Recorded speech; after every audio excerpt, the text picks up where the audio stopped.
That jacket's outdated. You don't belong here. You don't belong. Lieutenant Mercer, commissary line.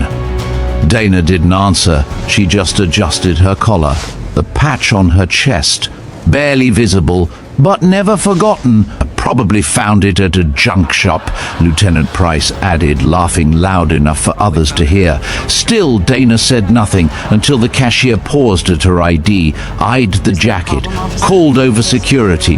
Dana looked up, voice low. Clear! That patch has more clearance than this entire room. They didn't believe her. Not until General Rourke walked in, stopped cold, and saluted. Where are you watching from? Comment below. And if you believe honor doesn't fade, subscribe, Veteran Biker. We've got more coming tomorrow. And some truths don't stay buried. Captain Dana Cole stood in front of the narrow hallway mirror, adjusting the collar of her old military jacket. The olive drab had faded into something earthier over the years, creased at the elbows, frayed at the cuffs, and marked by a faint ghost-like outline where a patch had once sat over her heart. It wasn't regulation. It wasn't even permitted attire. But she wore it still, because it was the only thing that had made it home from Tyrann besides her. Her fingers moved up to the collar, pausing briefly at a missing button she never had the heart to replace. Her reflection stared back at her, steel-grey hair pulled back into a tight bun, lines carved by time and silence along her cheeks, and eyes that saw more than most would ever know. She shifted her stance, slightly favoring her left side. The right leg still ached every morning, a dull reminder of metal fragments no surgery ever fully retrieved. But today, like every other day, she would move forward without complaint. The hum of the electric kettle in the kitchen clicked off in the background. Dana didn't budge. She was listening to something deep within, to a presence she carried everywhere. She reached slowly into the jacket's inner pocket and pulled out a small, dog-eared photograph. 5 figures stood under the rotor shadow of a blacked-out helicopter, faces obscured, weapons shouldered, gear tight. The only visible emblem was stitched on her own shoulder in the picture, a falcon folded into a triangle, barely noticeable in the grainy print. It was the only image of Spectre Group that had ever escaped a shredder. She slid it back into her jacket as she heard the early cadence call echo faintly from outside, recruits running in formation beyond the base perimeter fence. Dana took one final glance at herself, her jaw tightening with quiet resolve. Then she turned toward the door. Her boots tapped softly against the linoleum floor as she stepped outside into the crisp Fort Braxton morning.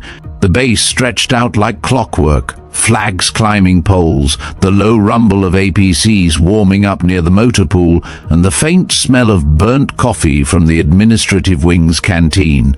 Dana blended in, yet remained invisible. She wasn't a face young officers recognized. She wasn't listed on the rosters or bulletin boards. To most, she was just another older dependent or widow still clinging to the past. And that suited her fine. As she approached the commissary, a pair of sharply dressed lieutenants emerged from a staff car parked at the curb. One of them laughed loudly as he adjusted his cap. The other checked his reflection in the driver's side window. They were young, confident, sharp-edged, and hungry for authority they hadn't earned yet. Dana didn't acknowledge them. She moved past silently, her limp slight but visible. The sliding doors of the commissary opened with a mechanical hiss. Dana stepped inside, the fluorescent lights overhead flickering slightly. She grabbed a red plastic basket, glanced at the list folded in her hand, and made her way toward the canned goods. She hadn't made it 10 steps before she felt it, that sudden shift in attention, the kind that crawled up your back. Whispers, a poorly stifled chuckle, then a voice. "Check out that jacket," someone muttered. "Looks like it fought in 3 wars and lost all of them." Dana didn't flinch. She reached calmly for a can of soup, the same brand she'd always bought, 2 for $1.89. She examined the labels as if nothing had been said. Her hands, marked by time and a thin surgical scar near her right wrist, moved with steady precision. Behind her, the two lieutenants strolled casually into the same aisle, still speaking just loud enough to be overheard. "Seriously, though," one of them said, "you think she's even served? That jacket's more of a costume than a uniform." Dana shifted slightly to the left, pretending to examine another can while moving away. She had no intention of engaging them, not with words. They weren't worth it. "Probably found it in a thrift shop," the other added. "Some people really want that I served too discount." She reached up for a box of pasta on a high shelf. As she stretched, the sleeve of her jacket pulled back, revealing more of the surgical scar. Her shoulder protested, a quiet throb she'd grown used to ignoring, but her face remained unreadable, just as she had done in deserts, hangars, and burn pit hospitals across 3 continents. "Bet she tells stories at the VFW about classified missions," one of them scoffed. "Like those guys who can't even name their MOS but swear they were special forces." Dana placed the pasta in her basket and turned the corner without a word. But they followed. Each step was measured. Her limp was barely noticeable now, masked by years of instinct. She knew what they saw: an older woman, worn clothes, quiet demeanor, invisible rank. She could have walked among ghosts, and they still wouldn't have sensed the weight she carried. At the dairy case, she opened the glass door, retrieving a carton of eggs with delicate care. She always checked the bottoms. She always looked for cracks. "Vintage fashion statement, huh?" one lieutenant chuckled. "Wonder what unit she pretends she was in." Dana shut the door with a soft thud. She adjusted the carton in her basket and began walking toward the checkout, her jaw tightening.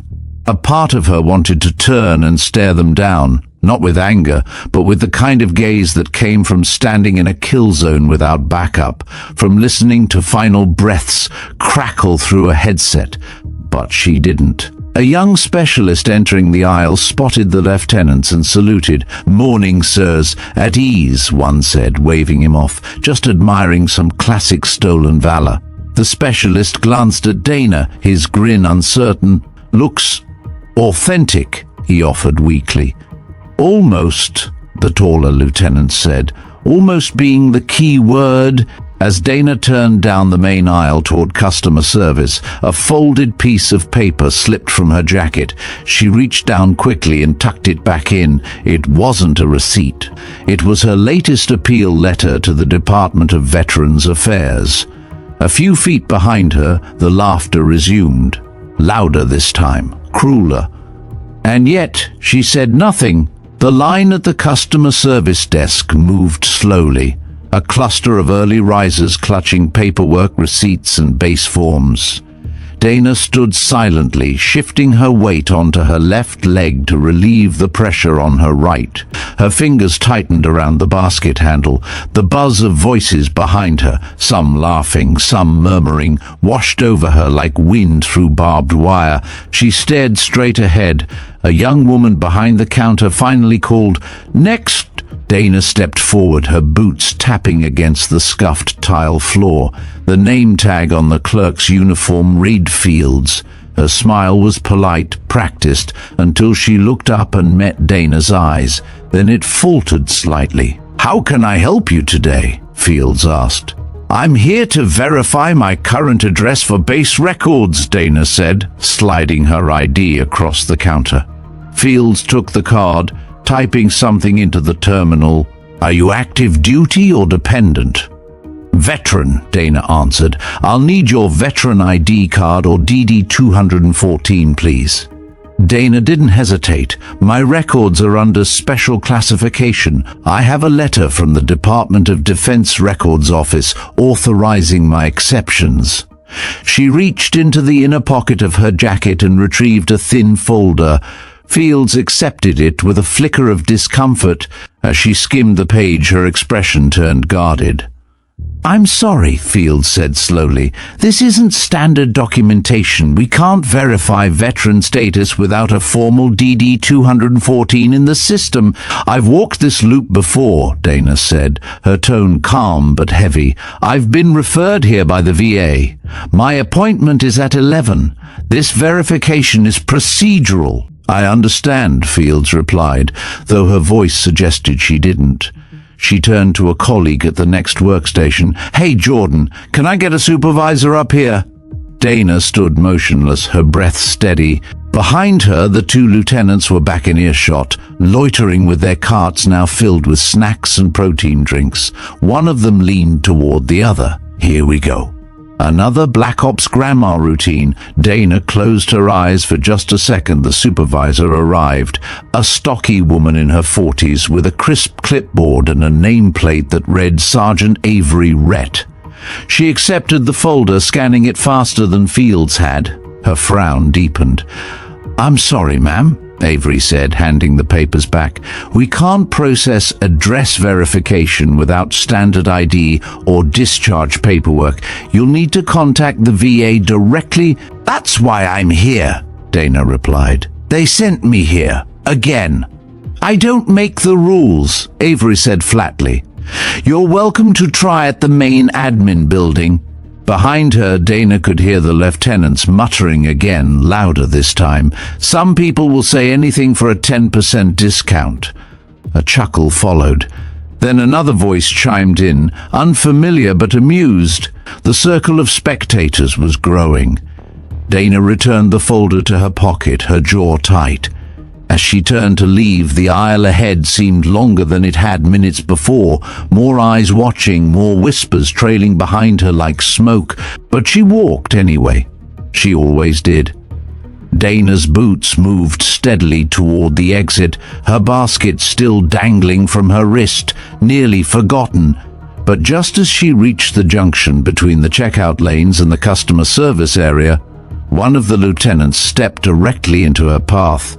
He wasn't blocking her outright, just standing close enough to make the message unmistakable. Ma'am, he said with mock politeness, did you need help finding the uniform surplus rack? I think that jacket might be a collector's item. His companion snorted, failing to suppress a laugh. Dana gave him a long, neutral look. Then, without a word, she sidestepped him and continued toward the refrigerated section. Her limp had grown slightly more noticeable, aggravated by standing too long. She knew that. And now, so did they. They followed. Each aisle seemed to funnel her into another small performance, another comment delivered with just enough volume to carry, but not enough to trigger reprimand. Bet she tells people she was Delta, or maybe SEAL. Ooh, maybe Spectre Group. That one always gets 'em. What's Spectre? The shorter one asked. Exactly, the other replied. That's the point. Can't verify a thing, just mysterious enough to be believable. Dana stood in front of the produce section, her hand reaching for a bag of apples. She didn't even blink as the taller lieutenant leaned over and inspected a bunch of bananas like he was choosing a weapon. I mean, come on, he added.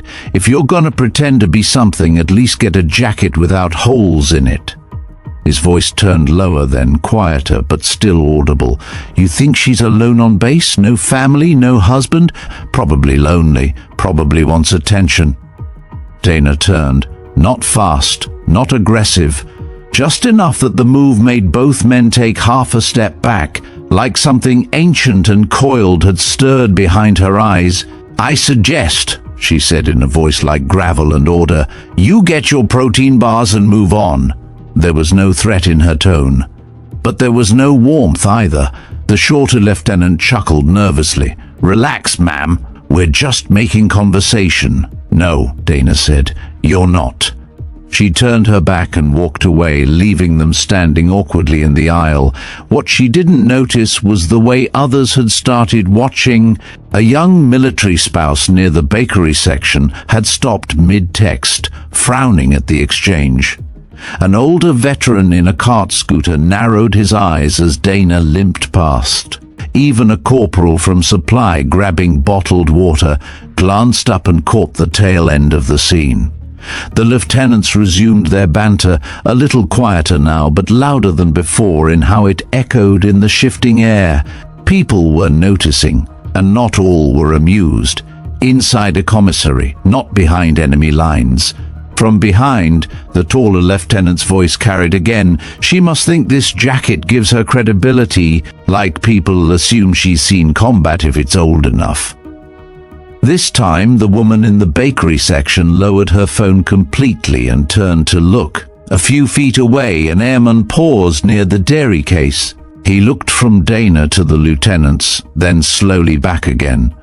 The shorter lieutenant, growing bolder from the lack of immediate reprimand, added, "It's like cosplay for pity. You get the story, the sympathy, maybe a free coffee, all for the price of one Goodwill jacket." Someone snorted, but it wasn't Dana.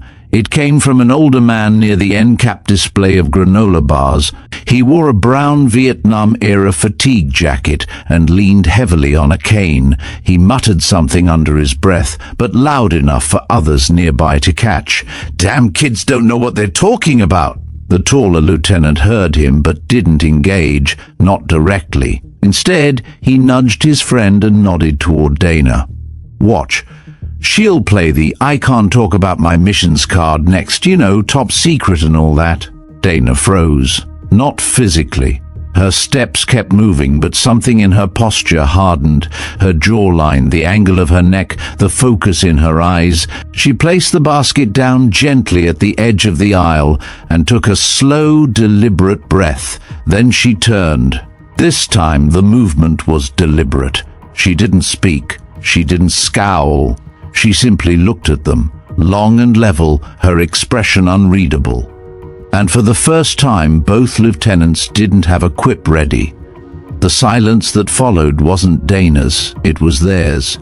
Behind her, someone cleared their throat, the woman from the bakery. Then another sound, someone pushing a cart forward with a bit more force than necessary. A gesture, a choice. It was a shift, a slow one, subtle but unmistakable. Eyes had turned, conversations paused. A collective awareness settled over the space, not just of what was being said, but of who had been saying it and who had been enduring it in silence. The two lieutenants exchanged glances. For a moment, just a flicker, there was doubt. Dana picked up her basket and walked away without a word. But she knew it now. The room had started to turn.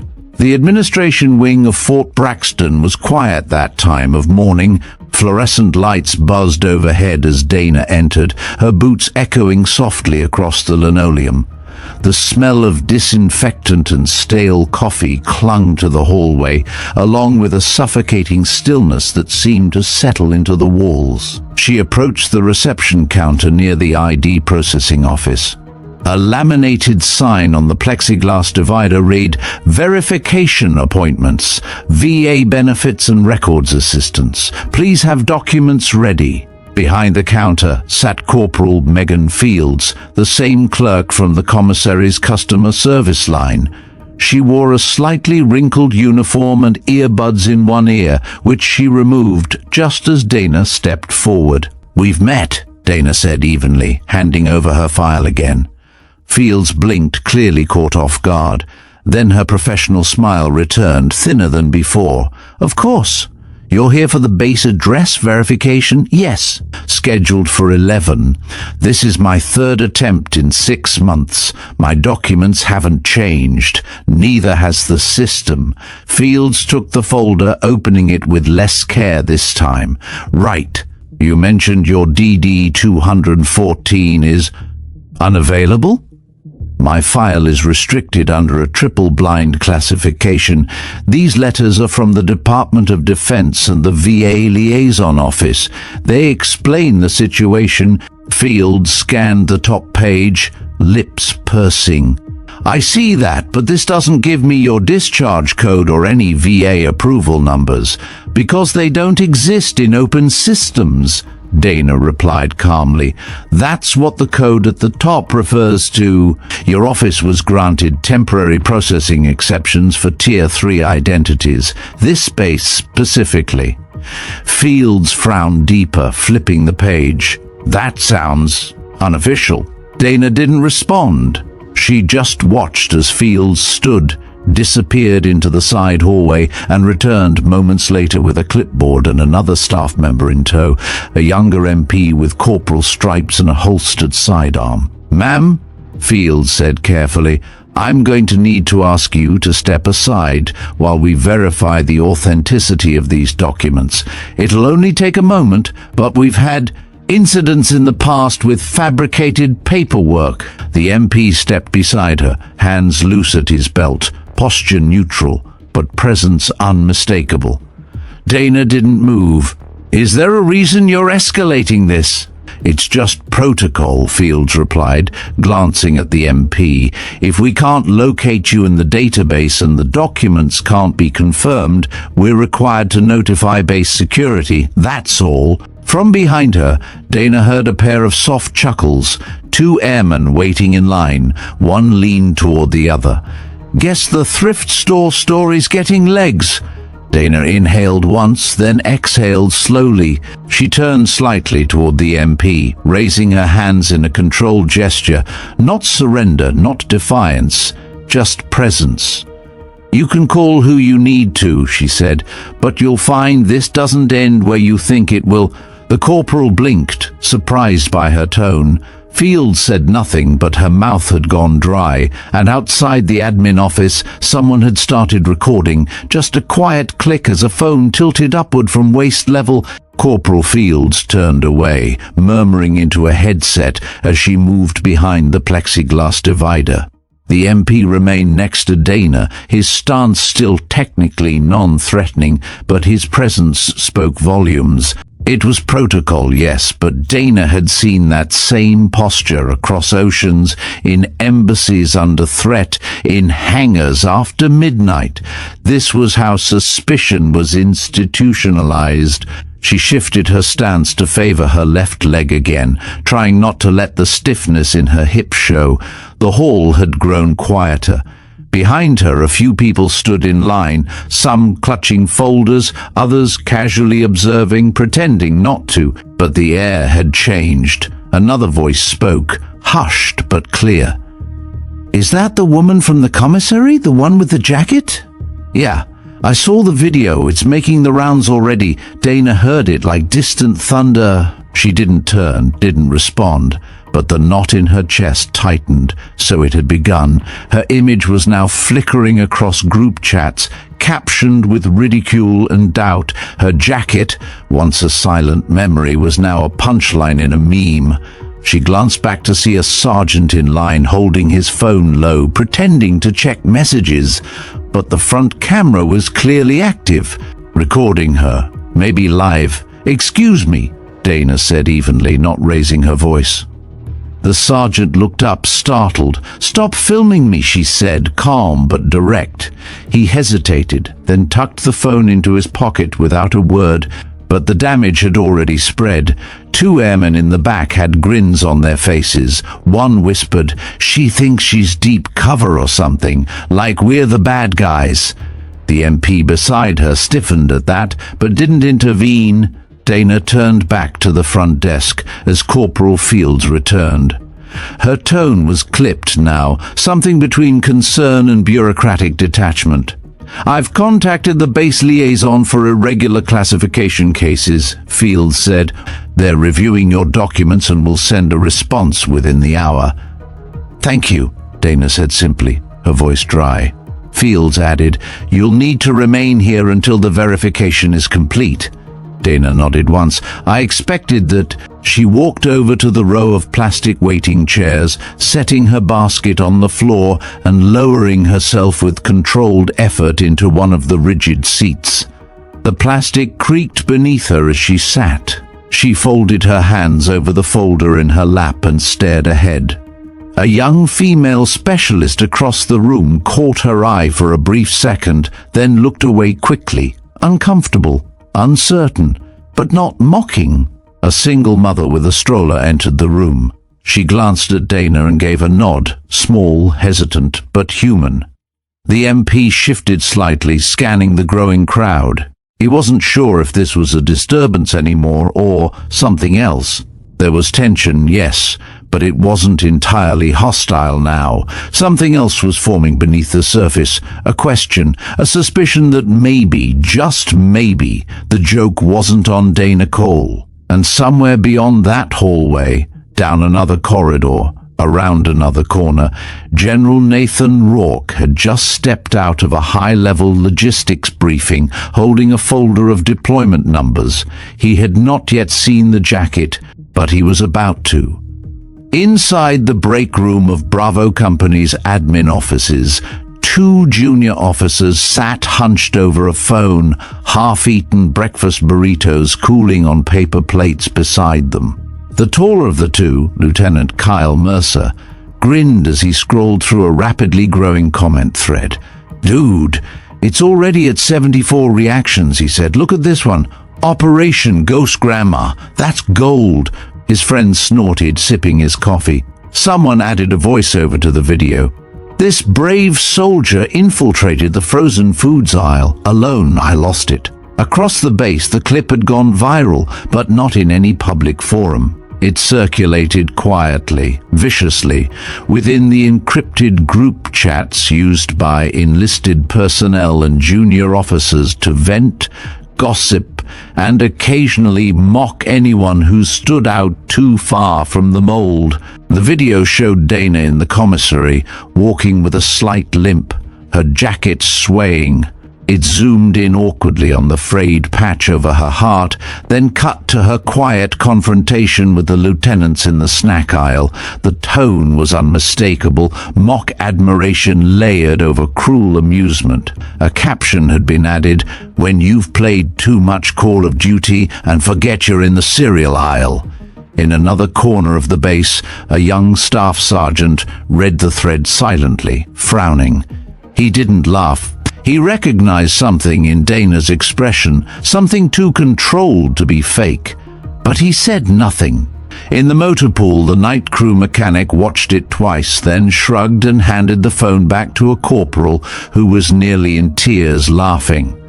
"Come on," the corporal said. "You got to admit, it's funny." The mechanic didn't respond. At the same time, inside the admin lobby, Dana remained seated in the hard plastic chair. Her folder rested on her lap, her hands folded over it. Her body was still, but her eyes had lost their stillness. They scanned every corner of the room now, measuring looks, noting whispers, marking the way people adjusted their posture or avoided her entirely.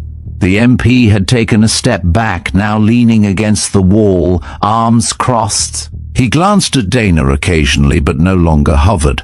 A young tech specialist passed by with a clipboard and stopped mid-stride when he saw her. He gave her a curious look, part skepticism, part discomfort, then continued walking without a word. Dana wasn't surprised. The oxygen in the room had changed. Her presence no longer felt like a curiosity. It had become an irritant, an unresolved question too public to ignore, too uncomfortable to defend. And yet, beneath it all, something else was beginning to form, a crack. Not in her resolve, but in theirs. Not everyone was laughing. And a name had just popped up in the group chat that none of the lieutenants expected. Captain Sean Decker, retired, infantry, Bronze Star. His comment was simple: that patch doesn't come from a thrift store, it comes from somewhere you've never been. The message from Captain Sean Decker landed in the group chat like a stun grenade. Dozens of reactions lit up beneath it, some laughing, others going silent. A few tried to joke back, but their tone shifted, more cautious now. Then another comment followed. This one came from First Sergeant Maria Ellison, a respected NCO known for not weighing in on nonsense.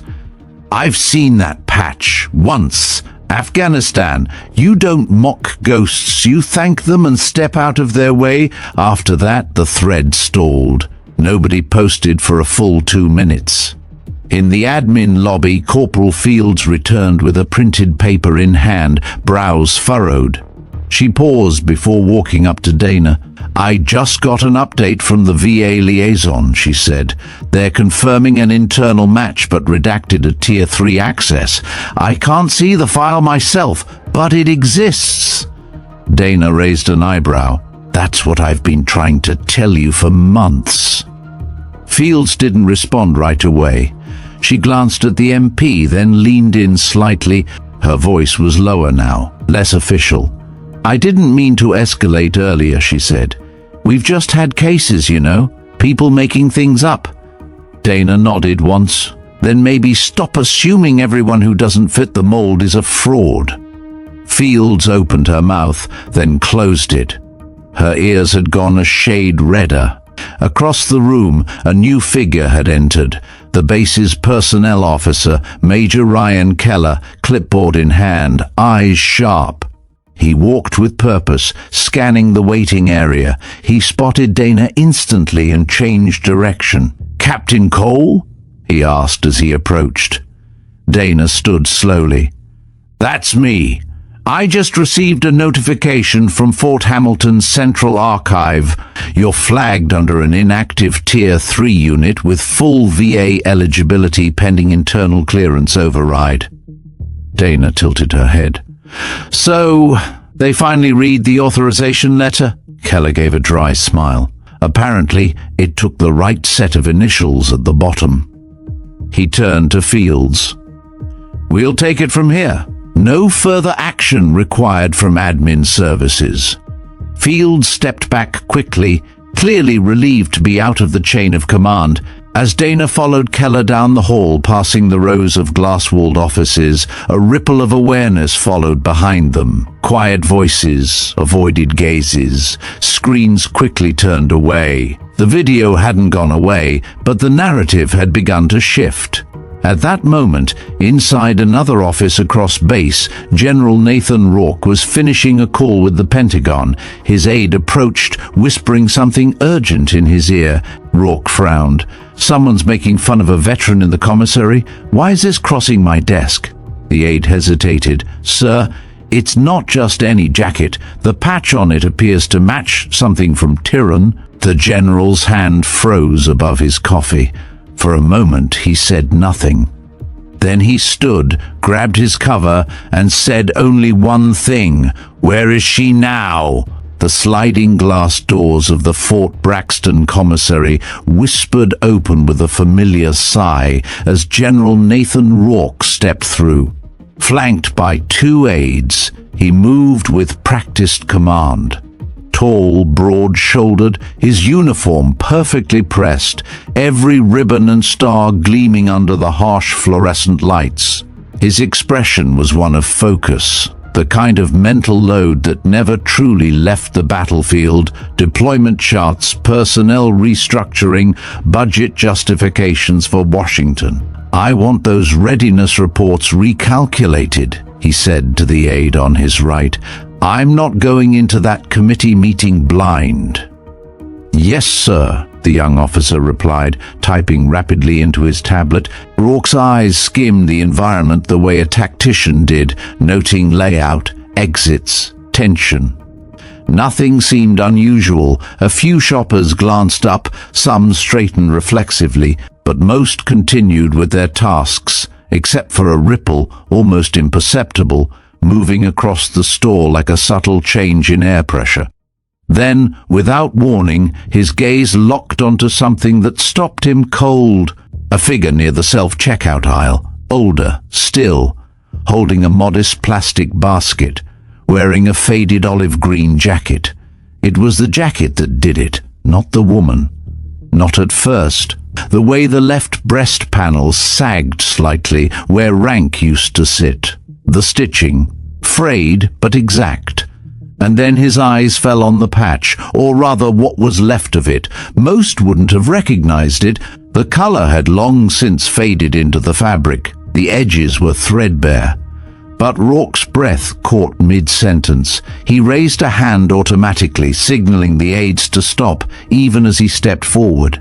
The symbol was almost invisible now, just the ghost of a falcon embedded inside a triangular frame, positioned precisely over her heart.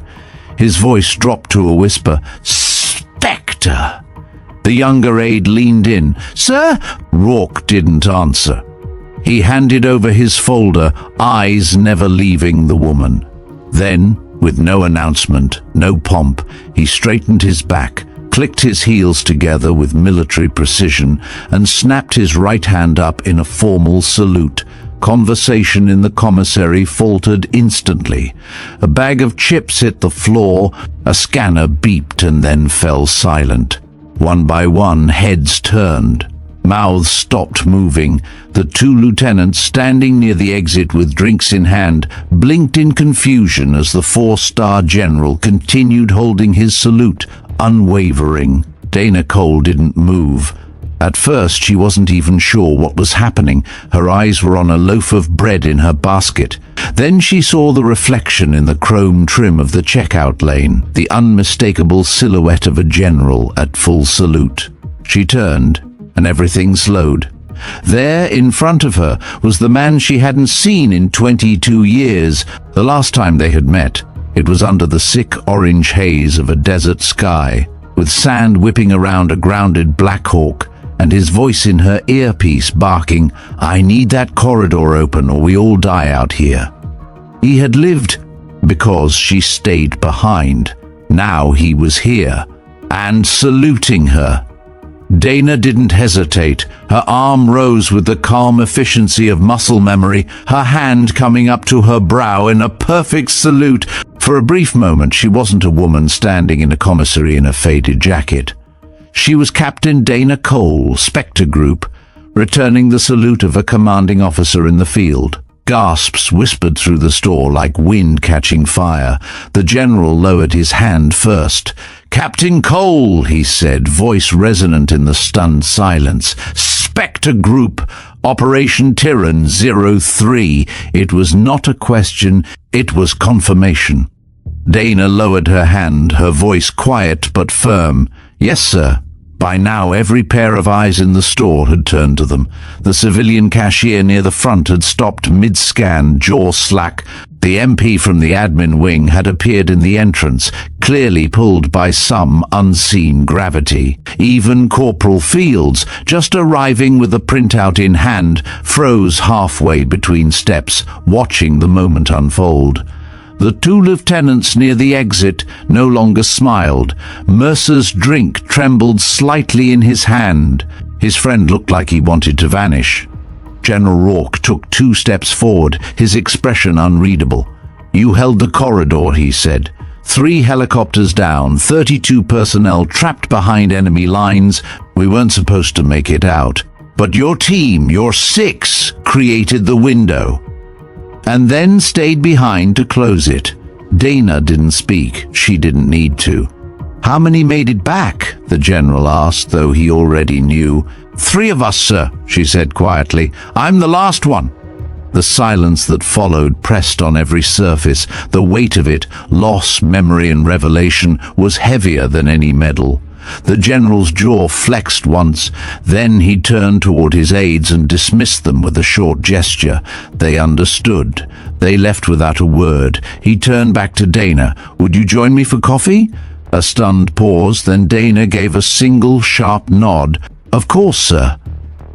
As they moved toward the small cafe in the corner of the store, the crowd parted instinctively, not out of fear, but respect. Heads dipped, shoulders straightened. Even those who didn't understand the full meaning felt it in their bones. The 2 lieutenants made no move to follow. They simply watched, pale and rigid, like men who had just realized they'd been laughing in a graveyard. Inside the cafe, the young barista behind the counter almost dropped the cups when she saw who had walked in.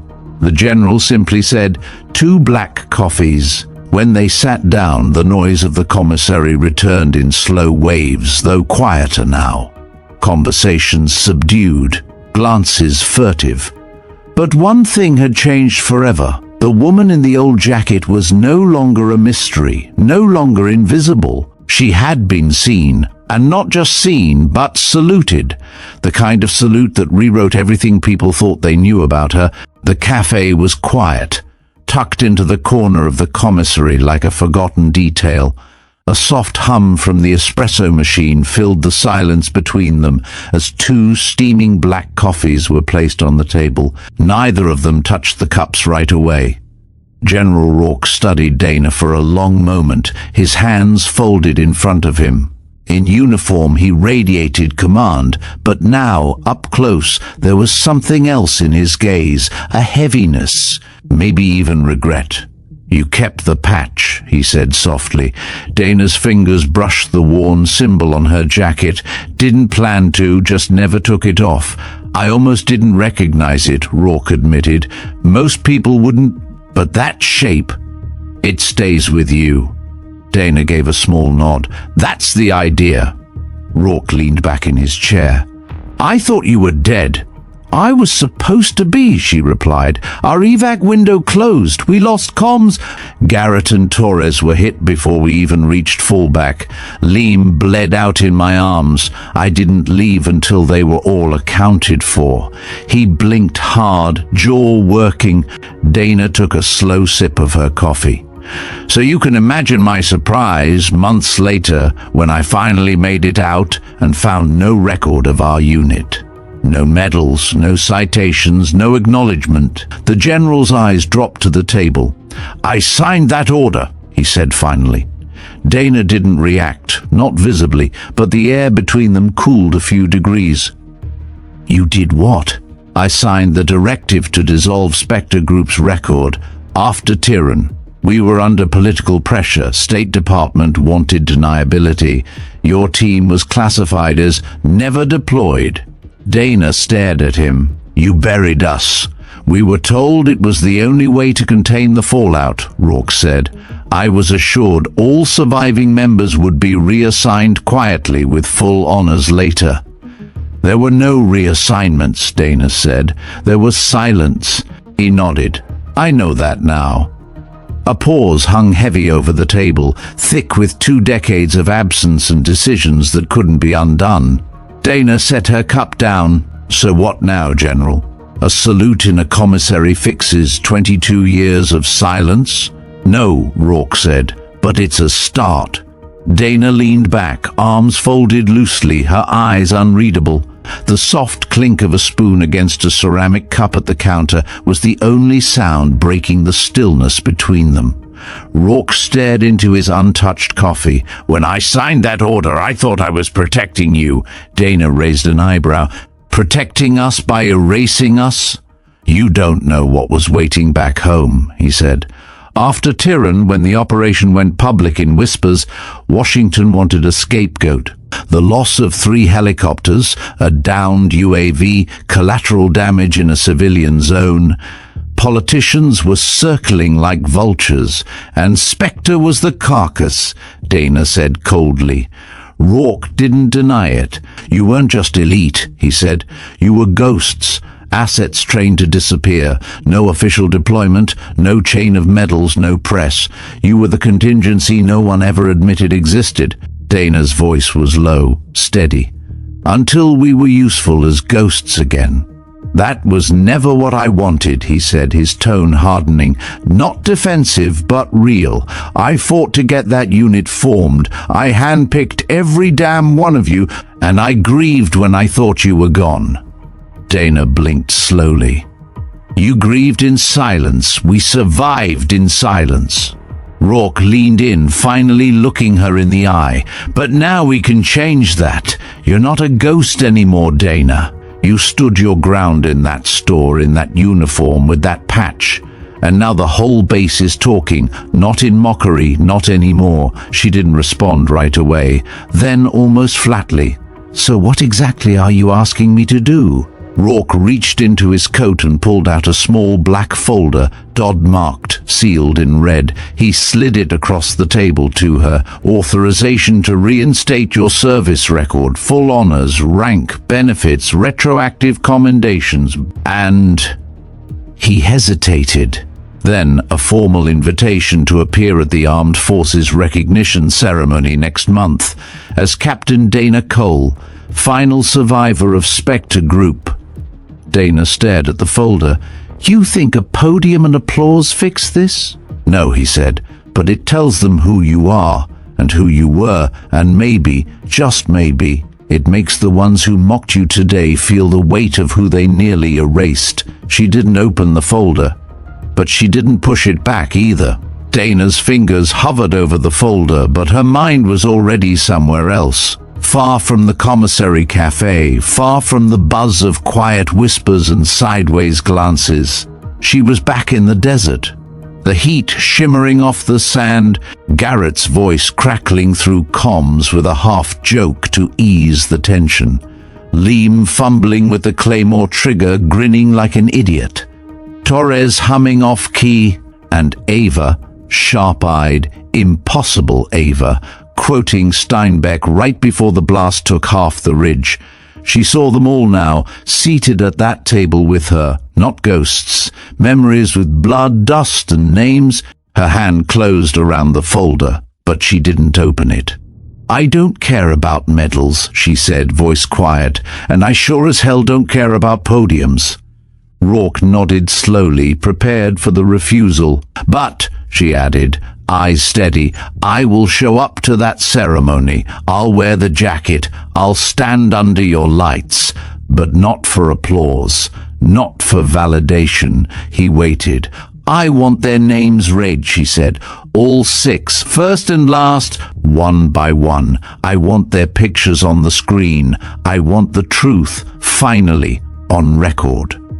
Rourke exhaled, almost like he'd been holding that breath for years. "You have my word," he said. "We'll honor them fully." "And you'll stand beside me when we do?" Dana gave a faint nod.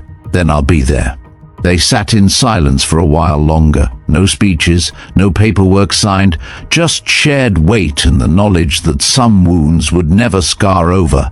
But maybe, just maybe, they could stop festering in the dark. Rourke finished his coffee. "You know, when I saw that video this morning, I almost deleted it. Another prank, another whisper." "But something made you look twice," she said. "It wasn't the jacket," he replied. "It was your eyes. I'd seen those eyes before. Once, looking back at me through smoke and fire. That day I thought was my last." Dana finally smiled, a tired, dry smile, but real. "You were always terrible with exits, sir." He stood and offered his hand. She shook it firmly. As Rourke walked out of the cafe, every soldier in the commissary straightened, their posture instinctive, like a ripple of understanding had passed through the building. Dana remained seated. The folder still sat unopened in front of her, but it didn't need to be opened. Not yet. Because the truth was finally breathing again. The Fort Braxton auditorium had never been this full. Rows upon rows of seats were packed, officers in dress blues, enlisted men and women in polished uniforms, civilians in respectful silence. American flags flanked the stage, and a projector screen glowed softly behind a pristine podium bearing the seal of the Department of Defense. A banner read, "Armed Forces Recognition Ceremony, Honoring Service in Shadows." General Nathan Rourke stepped up to the microphone as the murmur of the crowd faded. His face was hard set, but his voice, when it came, was deep and composed. "There are stories this country doesn't tell, not because they aren't worthy, but because they were never meant to see daylight. We ask for silence and some give it. We ask for sacrifice and some never return." He paused, "But today one of them does." He stepped back, and the lights shifted.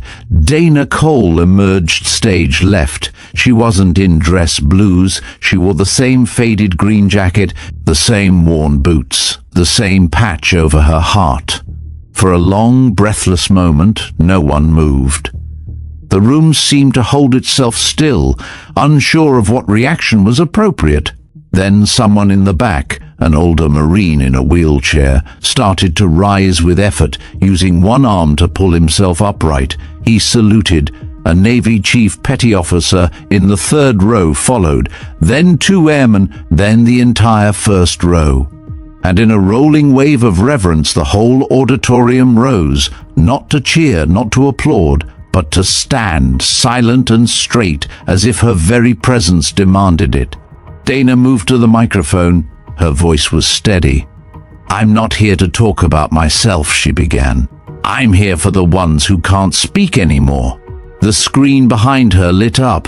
Garrett Voss, Ava Raines, Liam Nguyen, Hector Torres, Shelby Cade, Malik Bryce.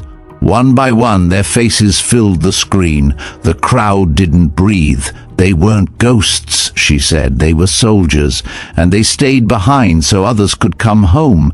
She stepped back from the podium, and this time the silence broke, not into applause, but something deeper.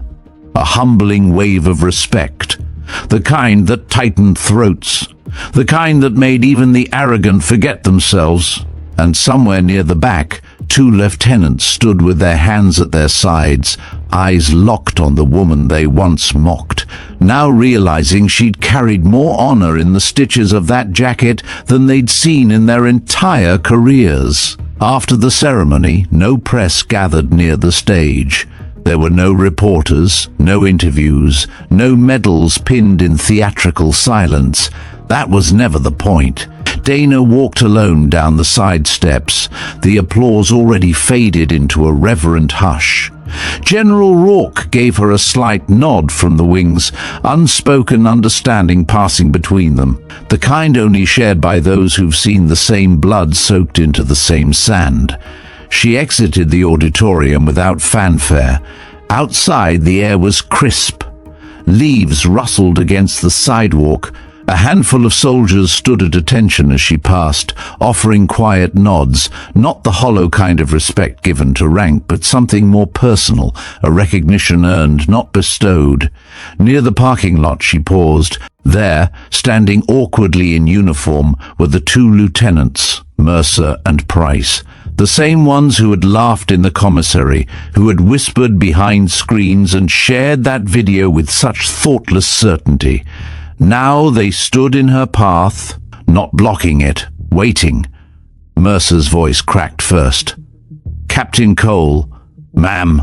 Dana looked at them evenly. No hate, no pity, just silence. Price swallowed hard. "We didn't know." Dana took a breath. "You didn't ask," she said. Then she stepped past them. No lecture, no anger, just truth. She reached her truck, the same one parked outside the commissary weeks ago with a dented bumper and mud-caked tires. She opened the door, set her folder on the seat beside her, and looked in the rearview mirror for a long moment.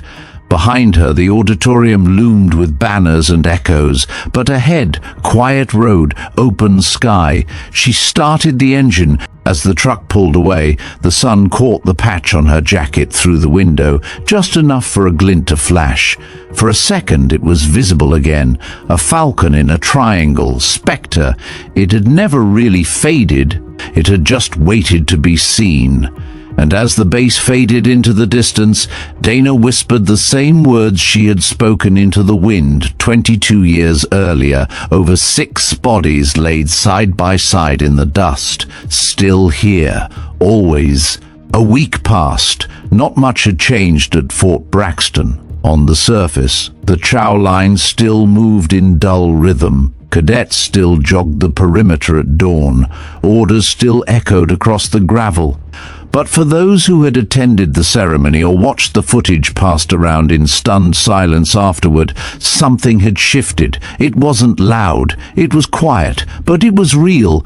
They watched the commissary differently now. They remembered the moment the room stood still. They remembered the names on that screen, names that had never made it into any textbook or training manual. And most of all, they remembered the woman in the old jacket who had said, "They weren't ghosts, One morning, as the sun crept up the barracks wall, Specialist Tasha Irving, young, proud, and only 2 months out of boot, spotted someone sitting under the shade of a weather-worn flagpole near the field. She stopped in her tracks. Dana Cole, same boots, same jacket, same silence. But this time, something was different. Dana was speaking, quietly but with intent. Around her sat 6 young recruits, cross-legged in the grass, their notebooks open but untouched. They weren't taking notes, they were listening. Irving hesitated, then stepped closer. "When everything goes sideways and you're all that's left," Dana was saying, "you'll be tempted to think your story won't matter, that if no one saw it, it didn't count. But that's the thing about silence. It doesn't erase anything, it only delays the echo."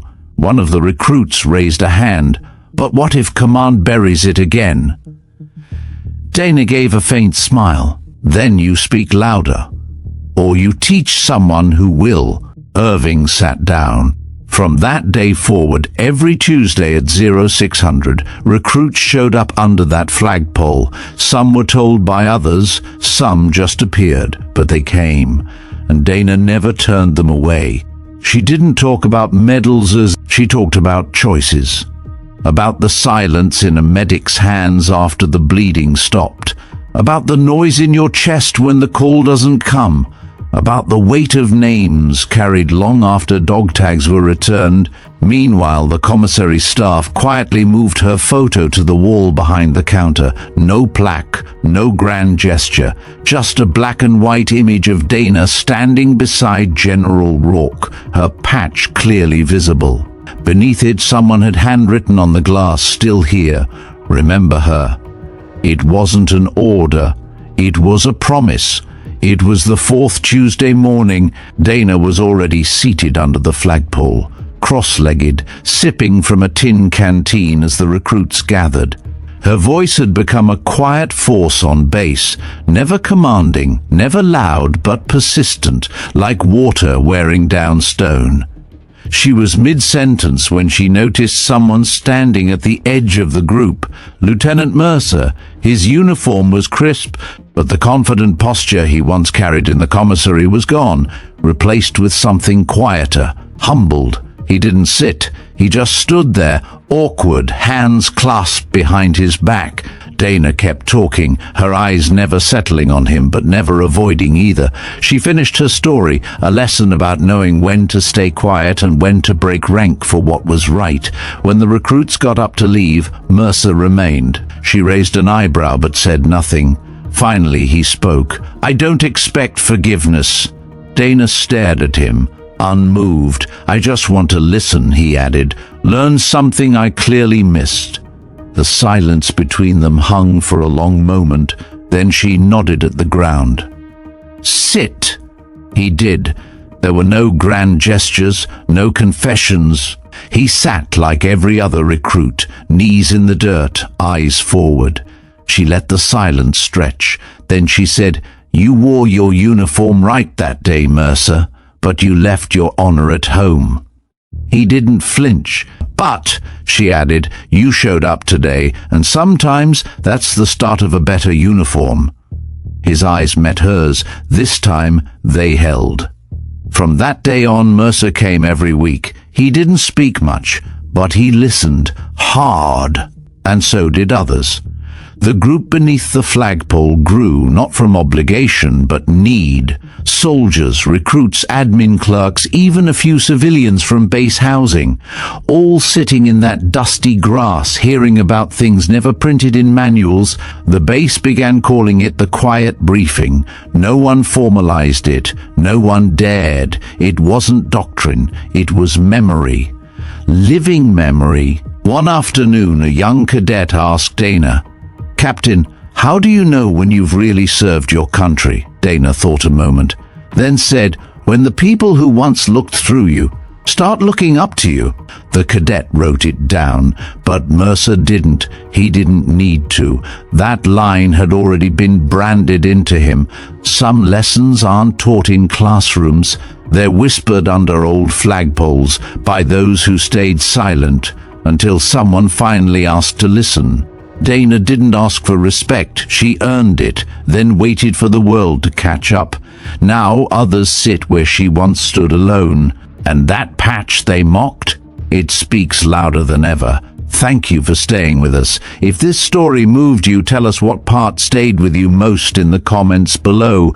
We read every word, and if you believe stories like Dana's deserve to be heard, subscribe to Veteran Biker. We share one every day. Tap the videos on your screen now. Each one holds a truth worth remembering. We'll see you in the next story. Until then, stand quiet, but never unseen.